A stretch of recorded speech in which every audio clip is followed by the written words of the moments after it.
Now this question is about MC delta T, and it's also about. Wait 1 second. Let me open this on another tablet. So this question is about MC delta T, and you're being asked to figure out. First thing is Hess law. What's the Hess law? That enthalpy change is the same no matter which path is taken, no matter which route is taken or which path.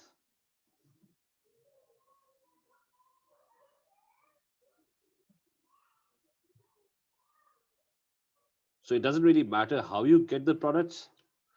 The enthalpy change would be the same no matter which path is taken for a reaction.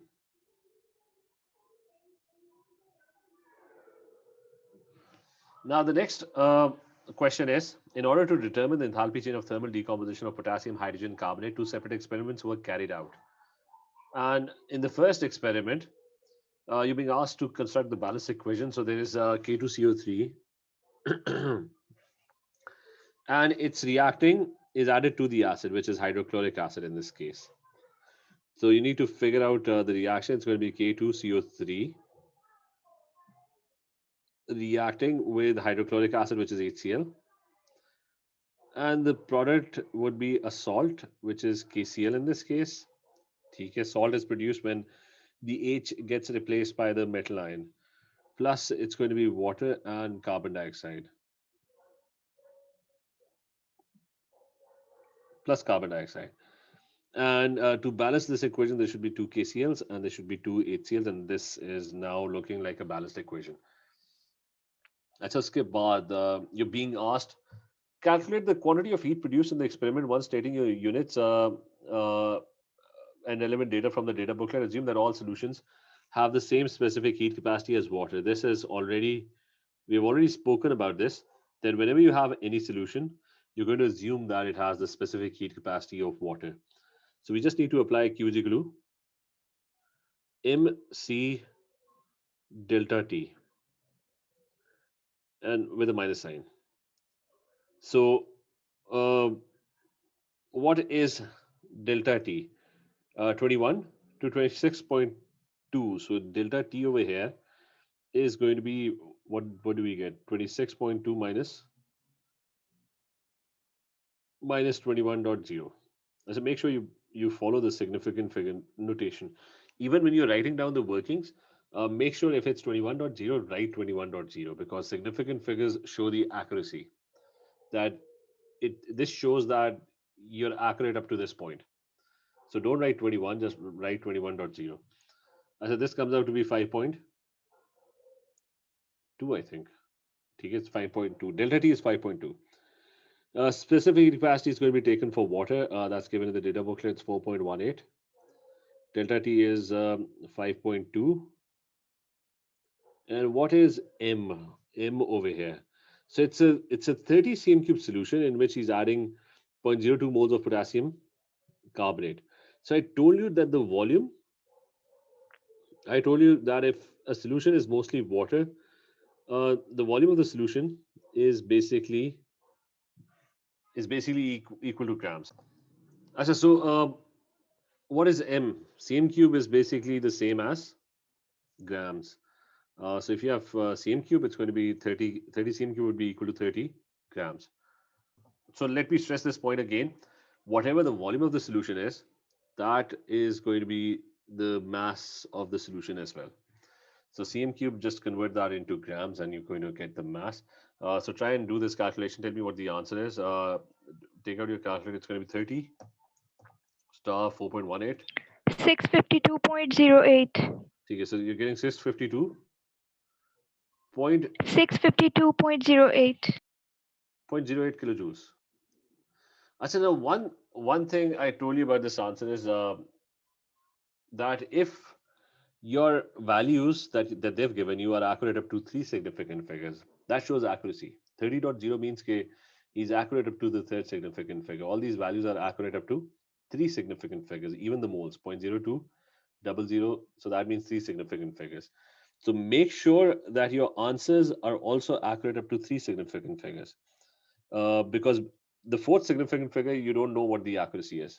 So don't write 08. I mean, you should round it off at 652. That's it. Okay, make sure you remember this significant figure rule. You can't exceed the accuracy of the values that are given to you. Okay, you can't be more accurate than the values that you started off with. So if it's three significant figures, everything is three significant figures, then your answer has to be accurate up to three significant figures. Achha, is it plus or minus? Okay, I forgot the minus sign. Temperature was rising. You can even confirm that. Forget the formula, just confirm that. If temperature is rising, it's an exothermic reaction, so make sure you add the sign as well. Now the next part is you're supposed to calculate the enthalpy change per mole. So how many moles was this for? This was 4.02 moles. Okay, even in the working I should write 0.02 00 moles produces minus 652 kilojoules. So per mole, 1 mole. Can anyone do this calculation quickly and tell me the answer? What's the ratio? How much are you going to get? 3 to 600. So it's minus 32 600 kilojoules, accurate up to three significant figures. Or minus 32, not kilojoules, actually, joules. Okay, that's it. Uh, and they had actually asked, you have to read the question very carefully. They had asked for kilojoules per mole. So it's going to be minus 32.6 kilojoules per mole. Explain why the hydrochloric acid must be in excess so that the K2CO3 reacts completely.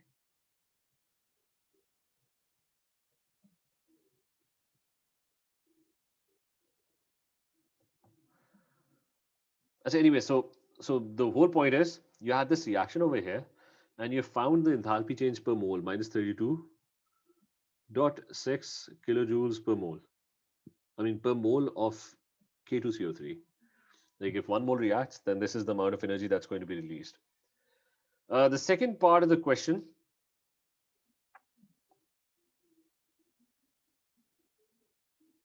is Sanjida. I mean, you're asking about this part, right? You had asked that. I mean, he's talking about per mole of K2CO3. I mean, if you look over here, somewhere at the top, they have told us that. I mean, look over here. They were talking about that only 0.02 moles of K2CO3 was actually reacting.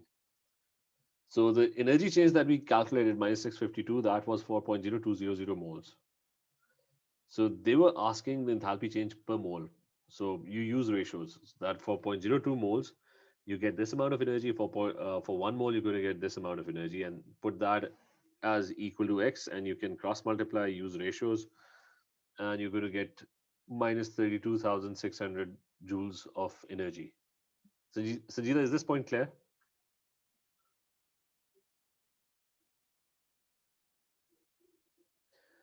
So the next part is pretty much the same.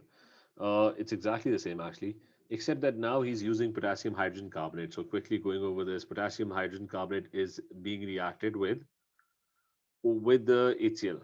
I mean, all other conditions were the same. The only thing he has changed is that it's potassium hydrogen carbonate reacting with HCl.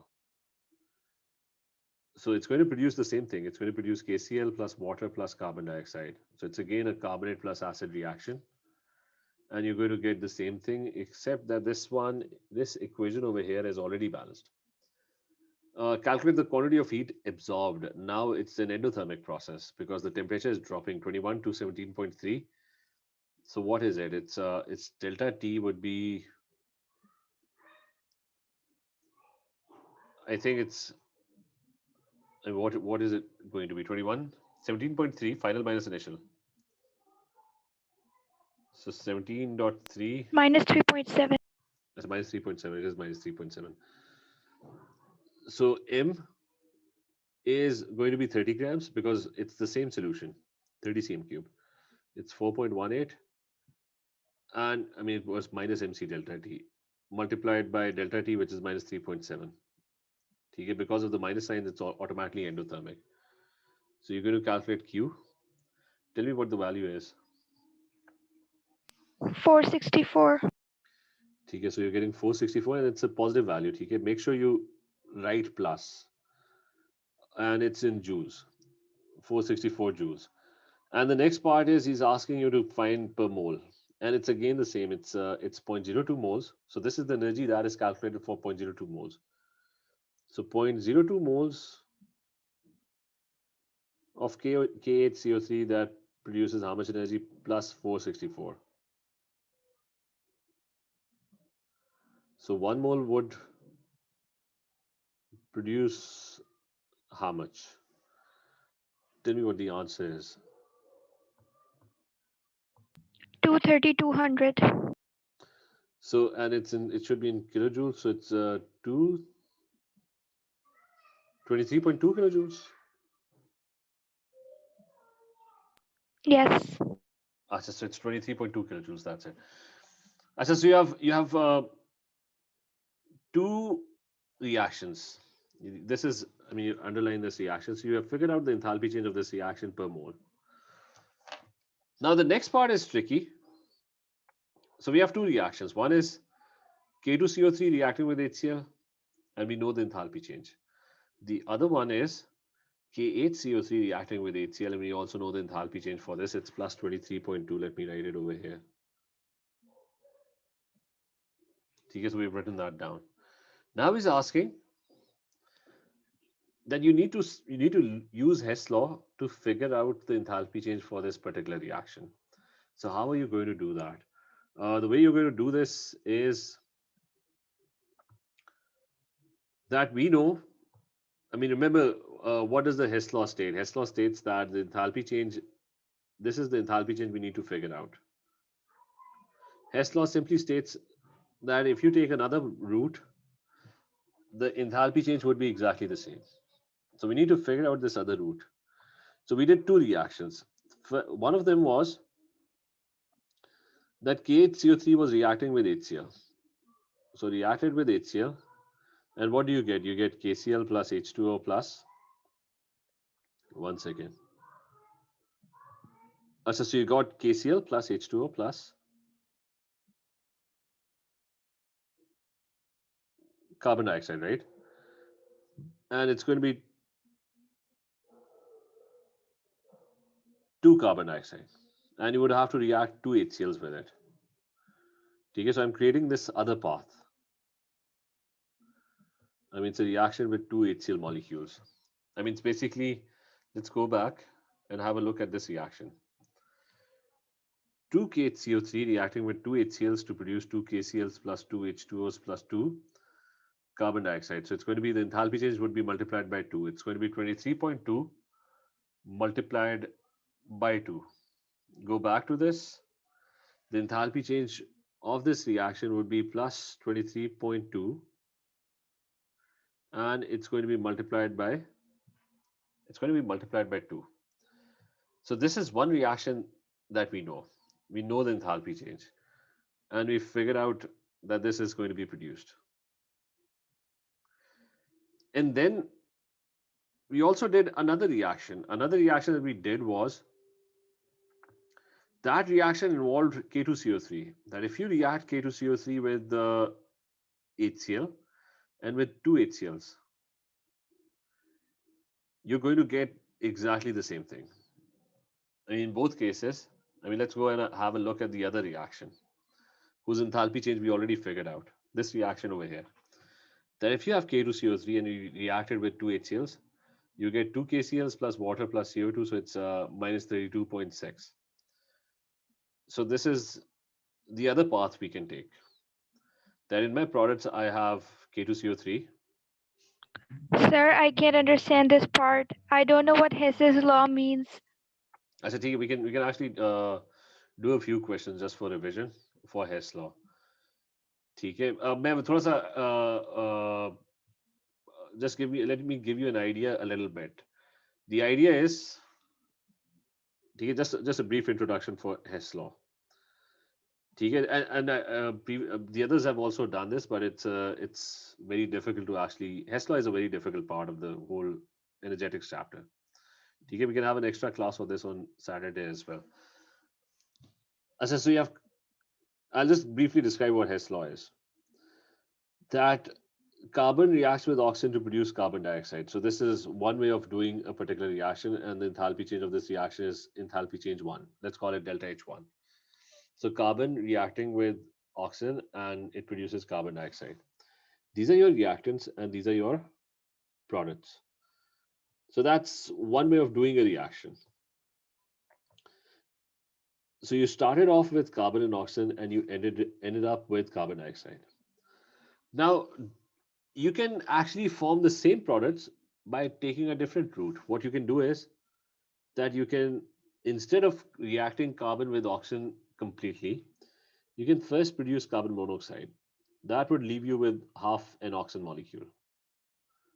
I mean, that's incomplete combustion. So what you can do is don't react the carbon completely and form carbon dioxide. Instead, what you could do is that in the first step, you can make carbon monoxide. And once you get this carbon monoxide, so this is this reaction happening. You're trying to make carbon monoxide, so this is enthalpy change 2. And in the next step, this carbon monoxide can be reacted with oxygen to produce carbon dioxide. So this would be delta H3. Let's call it delta H3. Now, Hess law simply states that since, so Hess law simply states, one second, so it simply states that since you're forming the same product, this is path number 1, and this over here is path number 2. So since you're basically reaching the same point and you're basically breaking the same number of bonds in total you're breaking the same number of bonds and forming the same number of bonds, the two paths are equivalent, which means the enthalpy change or energy changes of path 1 and the energy changes of path 2 are exactly the same, which means that delta H1 would be equal to delta H2 plus delta H3. Okay, it's going to be equal to, this path over here would be equal to the energy changes of the second path. Bazika, is this point clear? Yes, sir. So this is Hess law. Okay. If you now in Hess law, what you can do is you can link up 2-3 reactions together. This is basically 3 reactions happening. If I list them down, there's carbon and oxygen reacting to produce carbon dioxide. There's another reaction where carbon is reacting with oxygen to produce carbon monoxide. And then there's a third reaction where carbon monoxide is reacting with oxygen to produce carbon dioxide. So there are 3 separate reactions, but you can link them up in a Hess cycle. And if you know any 2 reactions in this relationship, you can figure out the third reaction. Okay, so if you know any 2 reactions, their enthalpy changes, you can figure out the third one. Now, this is precisely what we are doing over here. This is my starting point. This is my reactant. Let's call that R. And these over here are my products, right? So I need to go from my reactant to my product, and I need to figure out the enthalpy change. Hess law states that if you take any other path, for example, if I take this circular path, I'm still getting to the same point, right? So that means the enthalpy change of this reaction would be the same as the enthalpy change of this reaction. Bazika, is this also clear? Yes. So now we've actually in the question previously. Is this Rida, Sanjida, is this clear to you as well?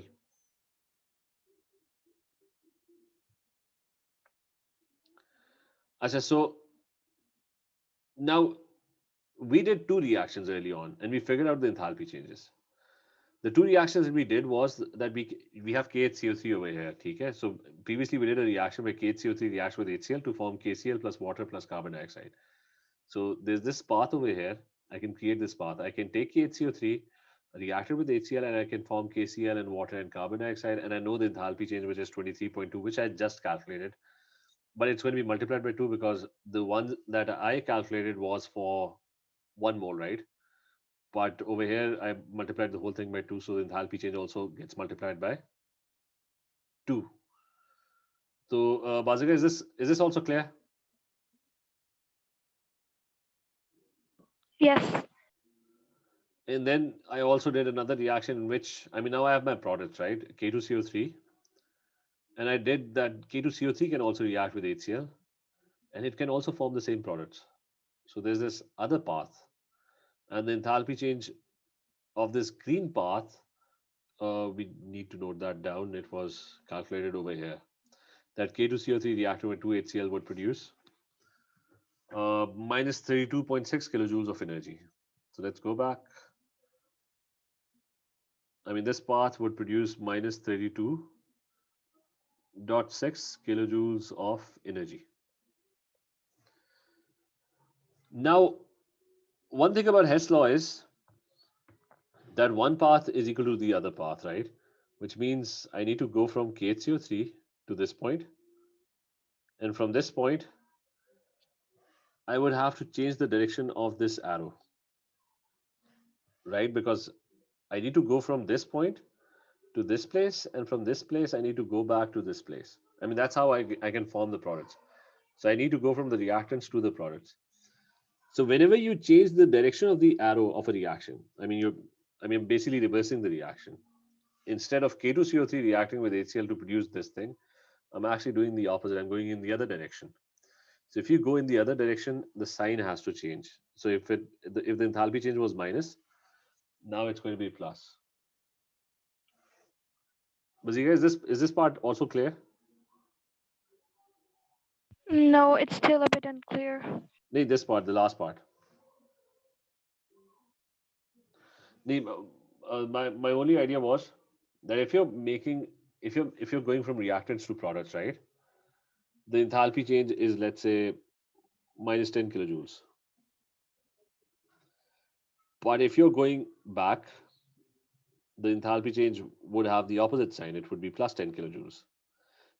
The reason it's going to have the opposite sign is that if you're going from reactants to products, you would have to break the bonds of the reactants, and you would have to form the bonds that are present in the. Yes, I got it. Okay? I got it now. So, you clear? I've changed the sign. Minus 32.6, and it has now become plus 32.6. Okay? So finally, I'm going to calculate the enthalpy change, which is go from this point to this point. So that's 23.2 times 2. And then from this place, I need to go back to this place. So it's going to be plus 32.6. And you can calculate the value. That's how you're going to, you can figure out the enthalpy change of this reaction. Okay, did anyone try and calculate this?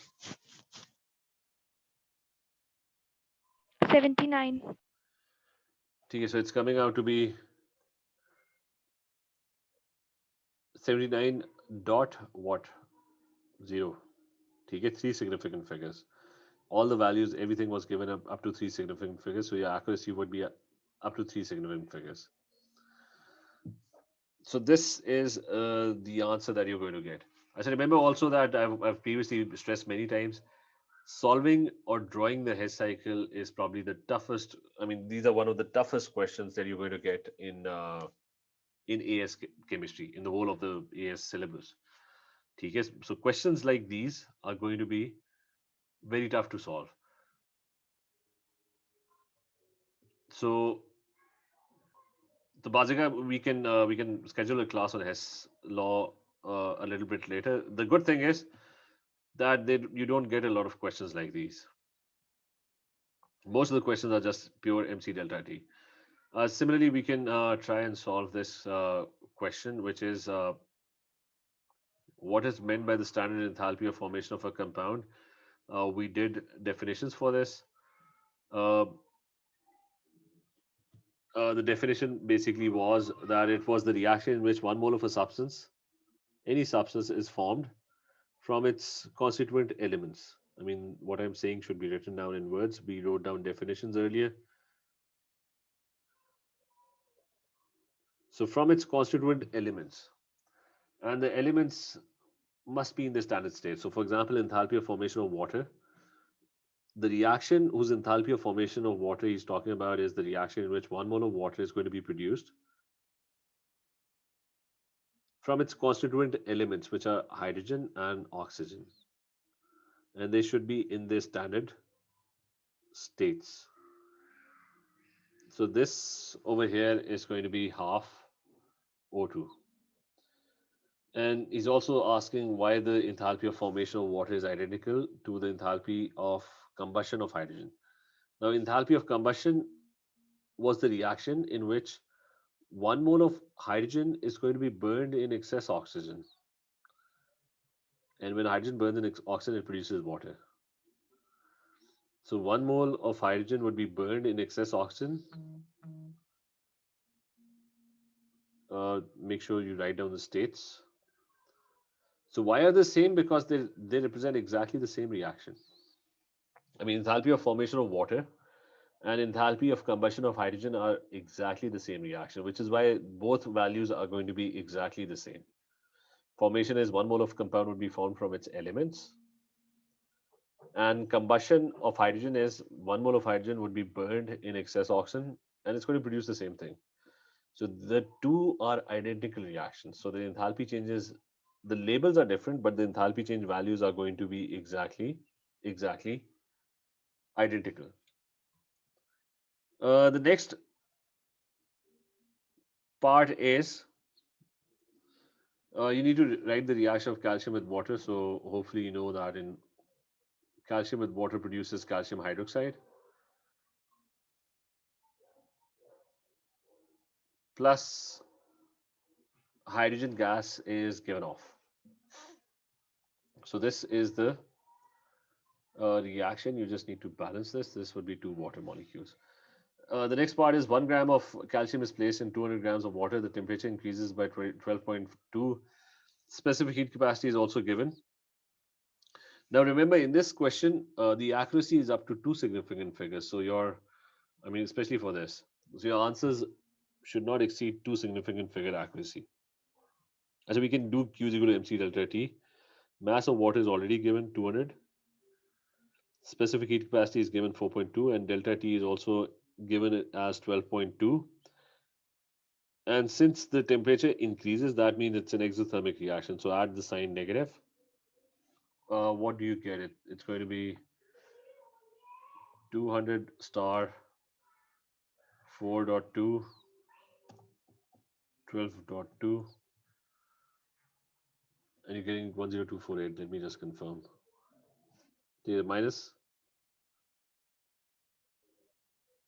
248 joules. So we figured this out. And now he's asking, calculate it in kilojoules per mole. I mean, this is per mole. So he's asking you to calculate for 1 mole. I mean, this energy change was for 1 gram of calcium. So how many moles is this? This is calcium is 40 in the periodic table, or 40.1 to be very precise. So moles of calcium would be mass divided by mR. It's going to be 1.00 divided by 40.1. How many moles do you get?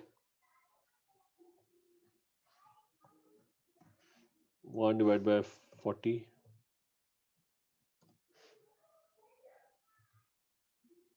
And it is point. Can anyone confirm, is this the answer? So it is. I think it's 0.025 moles.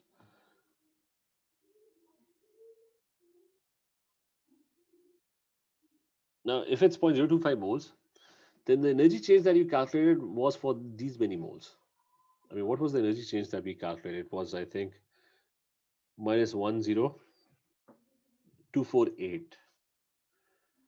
So it was minus 10,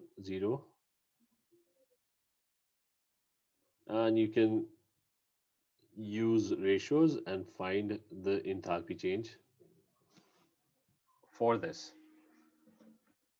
So what do you get? 409920. 409920. But this is joules. He's asking, so make sure you always try and remember that. Okay, so it's going to come out to be equal to, remember our accuracy was limited by the accuracy of, I mean, it was using 4.2. So that meant everything was accurate up to just two significant figures. So it's going to be 410 kilojoules per mole. Okay, your answer cannot exceed, I mean, it cannot exceed, or it cannot be more accurate than the values that you're using. So it's going to be 410, and I think it was minus. So it's minus 410 kilojoules per mole. Now, he's again, just 1 second.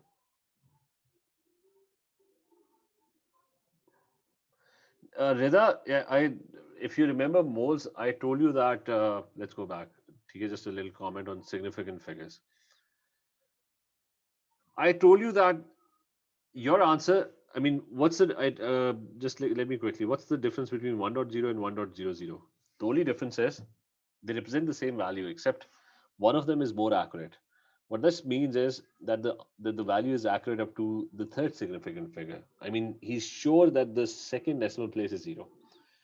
Over here, you're not sure. I mean, you're sure up to this point. You're sure up to the first decimal place, but you're not sure after that. I mean, you don't know what the values are. I mean, it could be 1.01, it could be 1.02. Uh, so it could it so your values or the mass that you're trying to measure or the temperature that you're trying to measure, your apparatus is limited by accuracy, and you're not sure what these significant figures are. So one thing is that significant figures show accuracy of the value. The other thing is that the rule is the answers have to be accurate up to the least significant figures. For example, over here, the mass is up to 3 significant figure accurate. This I think is also 3 significant figure accurate. This is 3 significant figure accuracy. But the C specific heat capacity is using, that's accurate up to 2 significant figures. So the generally accepted rule is you're going to use the least amount of significant figures that are used in your calculations. I mean, in our case, 4.2 was only accurate up to 2 significant figures. So if you're calculating anything using this value over here, it cannot exceed the accuracy of the value itself. Okay, you can't be, I mean, because your starting value is this. So you can't be more accurate than this because you don't know whether it's 4.21 or whether it's 4.20 or whether it's 4.27. So you're not sure about the third significant figures, and that is going to be reflected in all your calculations. So your answer has to be accurate up to the least significant figure. Is this point clear?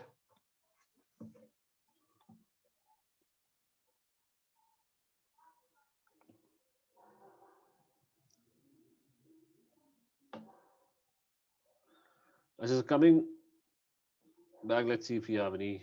The Hess Law wala. You had this Hess Law question where you had calculate the enthalpy of formation of calcium hydroxide. You also need the enthalpy of formation of water, which is minus 286. So we need to calculate enthalpy of formation of calcium hydroxide. Uh, what is the enthalpy of formation of calcium hydroxide? It's calcium. The elements. The elements are calcium plus hydrogen plus oxygen, and they're going to form calcium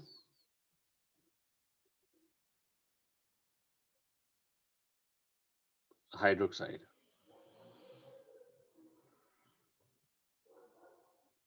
So they're going to form calcium hydroxide, and it's remember the states as well. 1 mole of calcium hydroxide would be produced from its elements.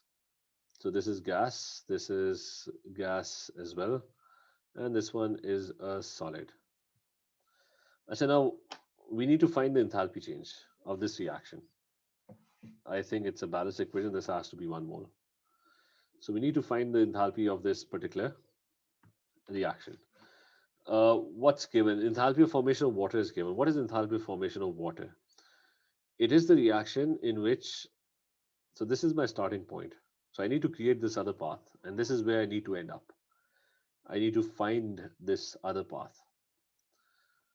So enthalpy change of formation of water is when 1 mole of water is formed from its elements, the elements are there. Ignore calcium. I'm going to write calcium solid as it is. It's not taking part in the reaction. I mean, not taking part in this step. I've written it on the side over here. So hydrogen would react with oxygen and it would produce a liquid water molecule. So that is basically enthalpy of formation of water. By definition, it's when 1 mole of water is produced from its elements. So that's enthalpy of formation of water. And that also leaves us with half oxygen as well. Why half oxygen? Because hydrogen would react with only half an oxygen to produce water. I mean, you don't need the full oxygen molecule. I mean, the enthalpy of formation of water is that to form water, you just need half molecules of oxygen, not the full molecule of oxygen. So that means half of the molecule of oxygen would be left unused or unreacted. And the value for this is minus 286 kilojoules per mole. And we did, now I need to create this other path still. How do I create this other path? This other path is, so this other path is use Hess Law and your result to B3. So go back to B3. What was B3? I mean, B3 was for this reaction. As a B3 was for this reaction. That calcium was reacting with 2 water molecules. So there's something, just one second, let me quickly check whether I did a mistake or not. So we need to find the enthalpy change of formation of calcium hydroxide aqueous. So this is fine. And there is nothing wrong with this. The only issue now is, let me just think on this, just one second.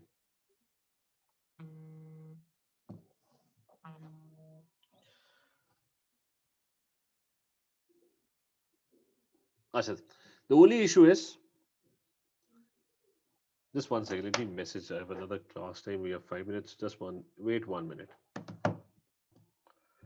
Is reacting, did we write this equation right? Calcium with water, it's going to produce this. So this part is fine. Now I need to incorporate this equation into the Hess cycle over here. So let me draw, why can't I reach this point? There should be, so let me just think, calcium plus water produces calcium hydroxide, that's fine. So let me try and make another Hess cycle just quickly. Okay, let's try another one. Calcium plus water. This is the reaction that we did. It would produce calcium hydroxide plus hydrogen gas was given off. And this was 2 molecules of water, right? We figured out this reaction early on. Let me go back. We figured out the enthalpy change, it was minus 410. So this path over here was minus 410 kilojoules per mole. Okay, we figured this out. Now he's saying that he knows the enthalpy of formation of water. So we can form water molecules. This is my starting point. Water molecules can be formed. Keep calcium as it is, solid. Okay, because it's not taking part in the reaction. So it's doing nothing in this step. So I've brought it down as it is. Now I have to form water molecules. So it's going to be 2 elements. The water molecules are going to be formed from the element, which are H2 and O2.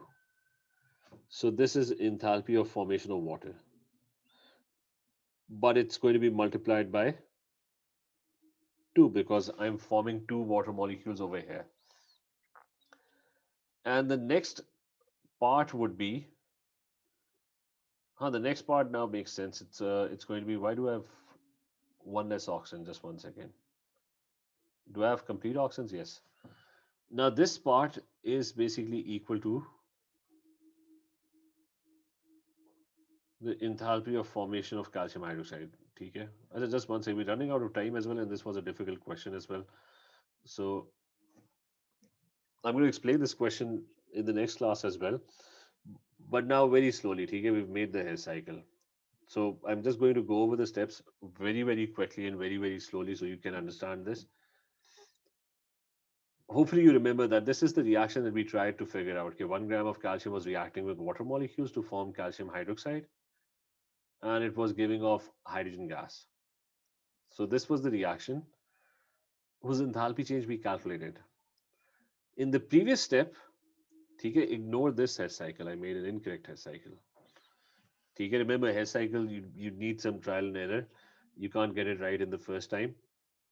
So they had given us the enthalpy of formation of water, which is this equation, that you can make a molecule of water from its elements.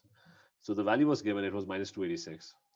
So I took that reaction, whose enthalpy change that I already knew, this reaction, and I saw water molecules over here. So I decided to make those water molecules using hydrogen and oxygen. So this is basically equal to the enthalpy of formation of water. I did not do anything to the calcium, which is solid over here. Nothing changed or nothing happened to it. I took hydrogen and I took oxygen and I made water molecules. So I introduced this other step. Hydrogen and oxygen got together to form this water molecule. So this is enthalpy of formation of water, and it's multiplied by 2 because I'm making 2 water molecules. And then he had asked us to calculate this value, the enthalpy of formation of calcium hydroxide. Now this path is enthalpy of formation of carbon hydroxide because 1 mole of calcium hydroxide is being formed from its constituent elements, which are calcium, hydrogen, and oxygen. So the elements are getting together to form 1 mole of calcium hydroxide. So this path is basically equal to the enthalpy of formation of calcium hydroxide. So we have 2 paths now. And so we have 2 paths.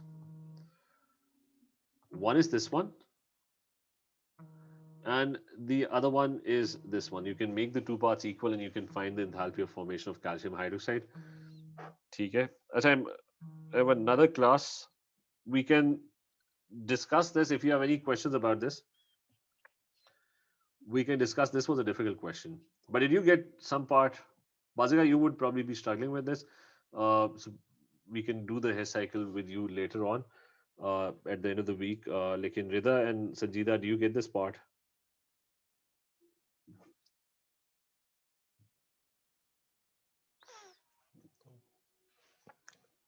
Rida, is this clear? Neither, she's not here. Okay, we can continue with this. Just remember, Bazika, we can go over Hess cycle questions and Hess cycle completely at the end of the week. Okay? Okay. Sorry. Well, this is the most difficult type of questions that you're going to get in AS. Okay? So we'll go over most of the questions at the end of the week. Okay, take care. Allah Hafiz.